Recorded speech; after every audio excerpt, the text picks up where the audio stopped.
Semua orang pasti pernah melakukan kesalahan. Bulia juga pernah melakukan kesalahan, tapi Bulia percaya kamu melakukan ini pasti ada alasannya, kan? Iya Bu, Fatah keseringan bermain sampai lupa tidak mengerjakan PR. Lupa, berarti ketika di rumah tidak mengerjakan PR yang ibu berikan. Iya Bu. Kalau kamu melakukan kesalahan seperti itu, kira-kira keyakinan kelas apa yang kamu langgar? Disiplin 5R Bu.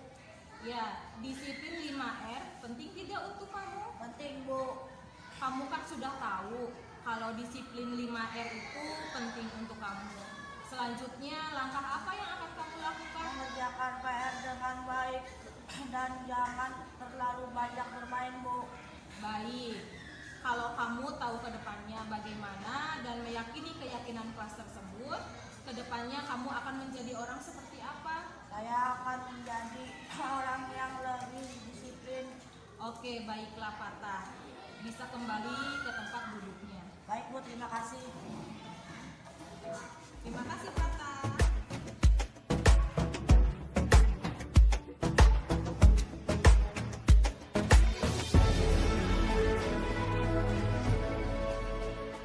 Selamat pagi Zahra, apakah hari ini menyenangkan? Selamat pagi Bu, Alhamdulillah menyenangkan Bu. Oke, Zahra, apakah kamu tahu alasan ibu memanggil kamu? Iya Bu, Zahra hari ini tidak berpakaian atribut lengkap. Oke Zahra, semua orang pasti pernah melakukan kesalahan. Bulia juga pernah melakukan kesalahan, tapi Bulia percaya kamu melakukan ini pasti ada alasannya. Iya, lupa Bu. Oke, lupa. Berarti tadi malam Zahra tidak mempersiapkan perlengkapan untuk hari Senin ini. Iya Bu. Kalau kamu melakukan kesalahan seperti itu, kira-kira keyakinan kelas apa yang kamu langgar?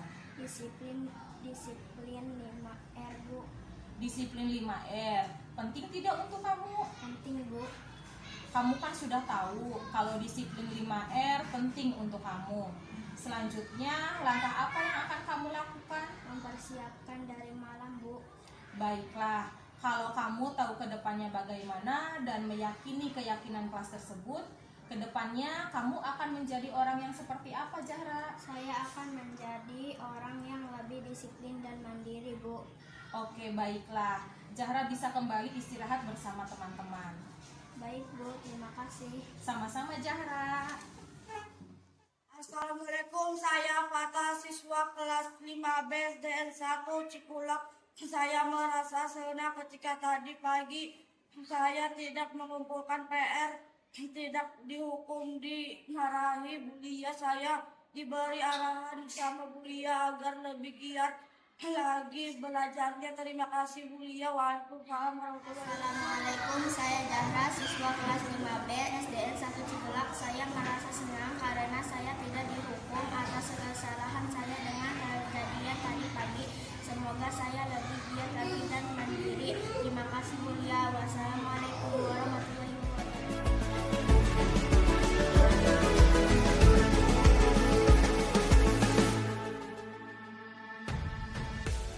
Assalamualaikum warahmatullahi wabarakatuh.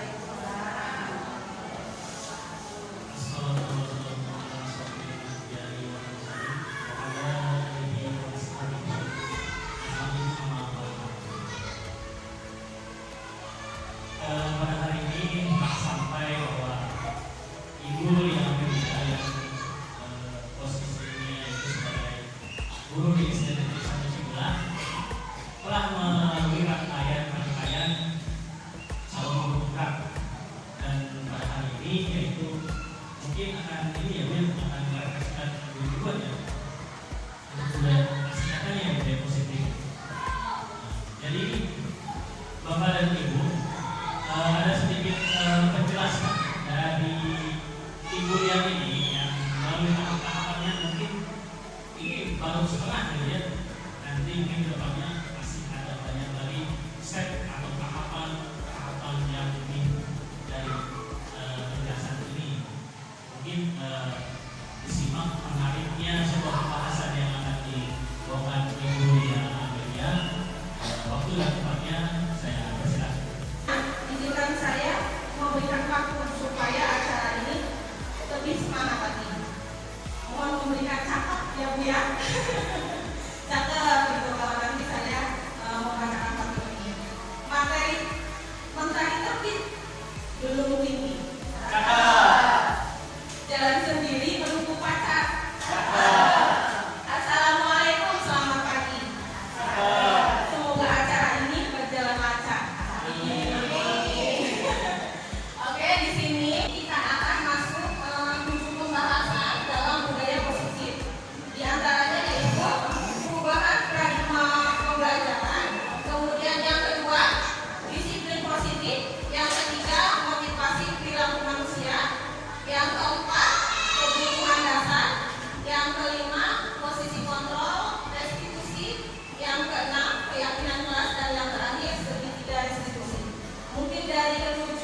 sebagai berikut. Pada tahapan awal, seseorang melakukan kebutuhan dasar fisik untuk mempertahankan hidupnya. Ya, kebutuhan manusia seperti halnya napas, makan, minum, tidur, dan kalau untuk yang dewasa seperti halnya kita itu mungkin seks ya, bisa dimasukkan ke dalam ini. Jenjang ini merupakan tahap penting agar manusia dapat tetap mempertahankan hidupnya sebelum naik ke jenjang kebutuhan hidupnya. Oke, masuk pada posisi kontrol. Apa sih posisi kontrol restitusi? Di sini ada 5 posisi kontrol dalam penerapan disiplin. Nah, apa saja kelima itu? Di antaranya itu menghukum. Jangan ya, untuk sekarang kita sudah masuk kurikulum merdeka, bahasa hukum itu jangan sampai digunakan kembali kepada siswa-siswa kita. Kemudian membuat rasa bersalah. Biasanya terjadi ketika anak tidur di dalam kelas. Tapi kita bukan, jangan tidur, bukan. Nah, coba ke depan dulu. Ya, ibu mau ngobrol. Nah, dengan cara yang sangat lembut seperti itu pun itu adalah salah satu membuat rasa bersalah. Jadi siswa tersebut mengetahui, oh ya saya tidur, kenapa saya dipanggil soalnya. Nah, seperti itu. Kemudian teman, ya biasanya terjadi di kelas 4 dan 5 dan 6. Kenapa di sini ada teman?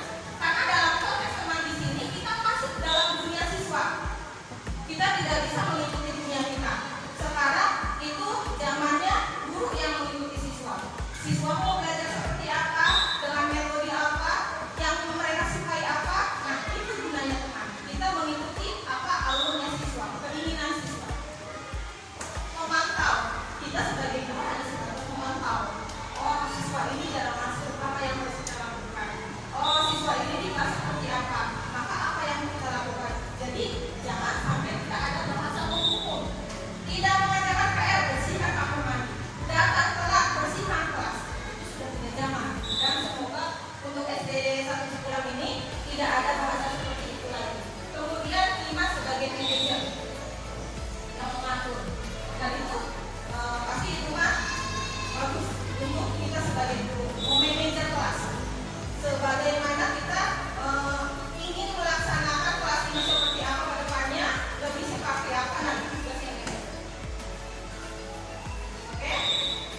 Ada keyakinan kelas. Ya, keyakinan kelas. Keyakinan kelas ini sebetulnya sering kita bilangkan, cuma batasannya yang berbeda. Cuma gini, contoh, harus mengerjakan PR di rumah, harus datang tepat waktu. Itu hanya bahasa, hanya kiasan, hanya ucapan.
kondisi di rumah seperti apa? Apakah memang di rumahnya ibu bapaknya sedang tidak ada? Banyak? Ya, karena ibu bapaknya mungkin kerja keluar atau apa, sehingga anak tidak bisa mengontrol dirinya. Saya ke sekolah, yang penting sekolah, tidak berangkat, yang penting saya berangkat. Seperti itu. Jadi kita ketika melaksanakan penelitian kepada siswa kita, jangan sampai ada bahasa menjudge langsung, kamu kenapa berpakaian seperti ini? Kenapa rambut kamu panjang seperti ini? Kita lihat dulu background dari keluarganya. Kemudian ambil anak tersebut. Kita cari solusi dari anaknya. Kamu kenapa? Siapa? Iya bu, mama aku udah berangkat, aku udah ada yang ngomongin. Oh oke lah, kamu ibu juga pernah kesiangan. Besok-besok jangan ya nak, sehingga kamu bisa menjadi pribadi yang lebih baik. Mungkin itu adalah cara yang lebih baik untuk pada zaman ini. Kita memasuki zaman yang sangat berubah dari tahun ke tahun, sehingga kita sebagai guru sekarang tidak bisa memaksakan kemauan kita atau menjudge anak dengan sesuatu hal yang berbeda. Kemudian segitiga restitusi. Apa sih sebetulnya bahasa ini sering kita gunakan atau sering kita dengar, cuma memang bahasanya agak berbeda atau mungkin apa sih? Segitiga di sini merupakan salah satu cara memperbaiki diri untuk mewujudkan disiplin diri. Nah, ini berhubungan tuh dari yang tadi atau barusan saya paparkan mengenai disiplin itu atau keyakinan kelas di situ. Dalam suatu keyakinan kelas, sudah saya jelaskan bahwasannya itu adalah hasil dari siswa. Kemudian ketika ada anak atau siswa yang melanggar keyakinan kelas, kita gunakan lagi nih segitiga restitusi. Jadi jangan sampai mengejar anak terlebih dahulu sebelum kita melaksanakan 3 langkah. Ya, di antaranya yaitu menstabilkan identitas. Ya, menstabilkan identitas rumahnya seperti apa, keluarganya, kemudian background di masyarakat seperti apa. Nah di sini menstabilkan identitas. Ya, itu Bapak. Kemudian yang kedua, validasi tindakan. Validasi tindakan di sini, apakah tindakan dia salah? Apa tidak? Alasannya apa? Kemudian ketiga, menanyakan keyakinan kelas. Apakah anak tersebut gimana? Apakah kamu melanggar keyakinan kelas yang telah kita buat? Nah, di sini yang tadi. Jadi dalam posisi terakhir di sini kita bisa mengambil ranah kita sebagai manajer untuk mengarahkan anak tersebut menjadi pribadi yang lebih baik daripada sebelumnya. Oke, terima kasih Bapak Ibu. Hebat, semoga pemaparan yang telah saya paparkan bisa mengena ke dalam hati Ibu Bapak di sini. Semoga kita bisa lebih maju daripada era yang sekarang telah maju. Kita harus sangat lebih maju dari murid-murid kita. Saya akhiri, terima kasih atas waktunya. Wassalamualaikum warahmatullahi wabarakatuh.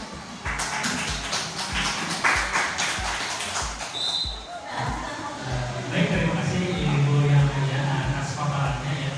Jadi sebenarnya gimana ya? Saya sebagai moderator itu dalam artian menghidupkan suasana ya. Tapi ini jangan mulai dunia di sebagai moderator ini. Baik, apa yang akan sampaikan Ibu yang mulia di tertib yang baiknya, yang buruknya mungkin kata buah-buahan, kalau yang buruk kita dibuang, kalau yang baik kita dimakan atau digunakan gitu ya. Jadi seperti itu. Ada hal yang menarik ketika Ibu yang menjelaskan tentang segitiga restitusi. Ketika anak itu ke sekolah, contohnya itu tidak menggunakan batik atau menggunakan pakaian yang benar, berarti anak tersebut tidak boleh dihukum begitu. Nah, tetapi ketika guru itu ingin ada rasa gimana ya, mengkal dalam hati itu, kalau tidak dihukum anak tidak jerah begitu. Apakah itu masih bisa dilakukan gitu Ibu ya? Terima kasih. Berarti ini Bapak moderator yang bertanya langsung kepada saya. Oke, siap, terima kasih. Jadi seperti ini ya Bapak. Terima kasih, ini atas pertanyaannya. Ini Pak. Jadi pasti ya, pasti ada rasa degel bahasa bahasa kita ini degel, bete, malas untuk anak sudah kita arahkan,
digali lagi oleh Mama. Baik Bapak Ibu, ingin pemaparan yang agak bisa diterima gitu ya. Selanjutnya Bapak Ibu, mungkin ada pertanyaan dari Bapak Ibu.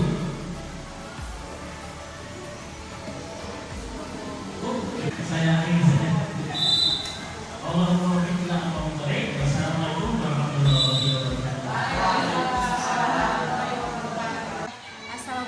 warahmatullahi wabarakatuh. Perkenalkan, saya Ica Amanisi, guru kelas 6 SDN 1 Cikulak, Kabupaten Cirebon. Nah, apa yang telah disampaikan oleh Bu Lia Amelia sangat menginspirasi saya dalam penerapan budaya positif di sekolah.